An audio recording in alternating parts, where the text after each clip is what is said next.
un symphonique dandy, qui a fait carton plein. Ce mercredi 23 mars, Alain Chamfort a fait un show très attendu au Grand Rex, devant une salle conquise. Une belle revanche pour le chanteur de 73 ans, qui avait dû reporter cette date, touché par le Covid-19, et qui a ravi le parterre de stars présents pour lui. Alors qu'il l'attendait le 11 mars dans la mythique salle du Grand Rex, ses fans avaient été déçus. Alain Chamfort, touché par une contamination au Covid-19 en plein rebond de l'épidémie, avait dû annuler la date, reportant son concert de quelques jours. Ce mercredi 23 mars, le chanteur de 73 ans a donc fait salle comble sur les grands boulevards, pour présenter son album symphonique Dandy. Dans un costume brillant, avec un nœud papillon, et son charme habituel, il méritait parfaitement le nom de son album.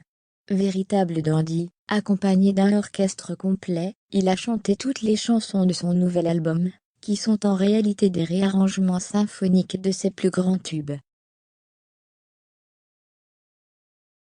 Et le public l'a suivi, entonnant ses airs les plus connus comme Manurva, Bambou ou encore Le temps qui court. Un public composé notamment de plusieurs célébrités, venues l'admirer sur scène.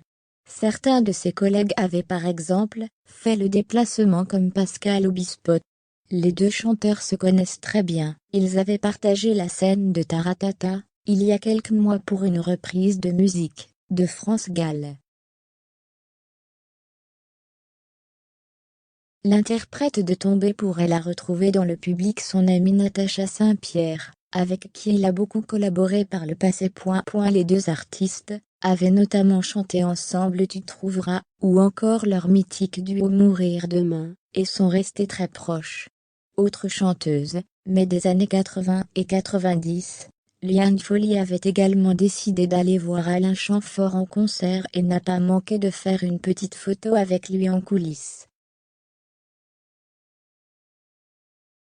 Autre chanteur, Matthew Peter, aperçu dans la saison 11 de The Voice, a lui aussi profité du concert, s'inspirant peut-être de l'immense carrière de son aîné, pour construire la sienne. Enfin, l'ancien Premier ministre Bernard Cazeneuve et son épouse Véronique se sont rendus au concert ensemble, tout comme le journaliste Gérard Leclerc, demi-frère de Julien Clerc et Tous les jours sur CNews.